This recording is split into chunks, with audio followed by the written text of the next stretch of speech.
भाग गए, पर तभी टॉम ने वहाँ पहुंचकर उन्हें अलग कर दिया, जिसके बाद उनकी नजर पास की एक रोड में घूम रहे कुछ आदमियों पर पड़ी जो काफी अजीब बर्ताव कर रहे थे। पर असल में ये कुछ बूढ़े लोग थे जो शहर में खबर सुनने के बाद अपने आप को जवान बनाने के लिए आए थे। धीरे धीरे उनके ग्राहकों की संख्या बढ़ती जा रही थी और वो लोग पूरा दिन सैम से लोगों को कटवा कर अच्छे खासे पैसे कमा रहे थे। पर इस सब के बीच में नोरा को सैम के लिए बहुत बुरा लग रहा था, क्योंकि वो हर वक्त सिर्फ गैराज में ही पड़ा रहता था और इसीलिए उसने एक वैन को गैराज में शिफ्ट करके उसके लिए नए घर का इंतजाम किया और साथ ही वो लोग सैम के लिए एक नया जबड़ा भी खरीद लाए। कभी कभी नोरा उसे शहर में घुमाने के लिए भी ले जाती थी। खैर धीरे धीरे इस काम के जरिए उन लोगों ने बहुत सारे पैसे कमा लिए थे, जिसकी मदद से उन्होंने एक पेट्रोल पंप तक खोल लिया। पेट्रोल पंप की ओपनिंग के लिए उन्होंने एक छोटा सा जश्न भी रखा, जिसमें सैम भी शामिल हुआ। पर जश्न के बाद नोरा की नजर ट्रॉय पर पड़ी, जो अभी भी सैम को लेकर एक बिजनेस डील करना चाहता था और इसीलिए अब नोरा को उसकी फिक्र हो रही थी। अगली सुबह पुलिस सैम के फिंगरप्रिंट्स की तलाशी करने लगी, जो उसने पुलिस स्टेशन में दिए थे।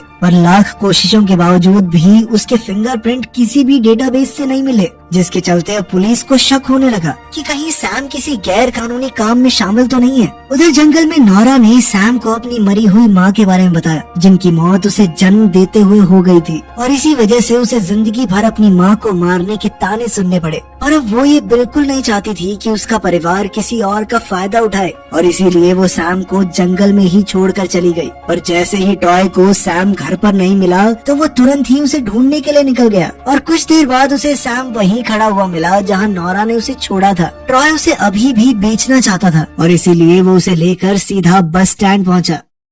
उधर जॉन के एक दोस्त की शादी हो रही थी और टॉम इस मौके का फायदा अपना पेट्रोल पंप प्रमोट करने के लिए उठाना चाहता था और इसीलिए उनका पूरा परिवार शादी में अपने पैम्फलेट्स बांट रहा था। लेकिन फिर कुछ ही देर बाद अचानक सभी लोग धीरे धीरे ज़ॉम्बीज़ में बदलने लग गए और उन्होंने एक दूसरे को ही काटना शुरू कर दिया। इधर पुलिस स्टेशन में शहर भर से अलग अलग घटनाओं के फोन आ रहे थे। उधर बस स्टैंड पर भी लोगों ने एक दूसरे पर हमला करना शुरू कर दिया, जिसे देखकर ट्रॉय तुरंत ही समझ गया कि उनके बिजनेस ने शहर के सामने एक बड़ी मुसीबत खड़ी कर दी है और अब एक साथ सभी लोगों के अंदर मौजूद ज़ॉम्बी वायरस एक्टिवेट हो रहा था, जिसके चलते ट्रॉय ने सोचा कि जल्दी से निकल लेते हैं यहाँ से। इस सब में उसने सैम को वहीं छोड़ दिया। धीरे धीरे पूरे शहर में ज़ॉम्बीज़ ने हमला करना शुरू कर दिया। उधर पेट्रोल पंप में भी एक ज़ॉम्बी ने नोरा पर हमला करने की कोशिश की, पर क्रिस्टी ने बीच में आकर उसे रोक दिया। ठीक उसी समय पर एक पुलिस वाला भी वहाँ पहुँच गया और उसने क्रिस्टी को अरेस्ट करने की कोशिश की, पर तभी जमीन पर पड़े उस ज़ॉम्बी ने पुलिस वाले पर ही हमला कर दिया।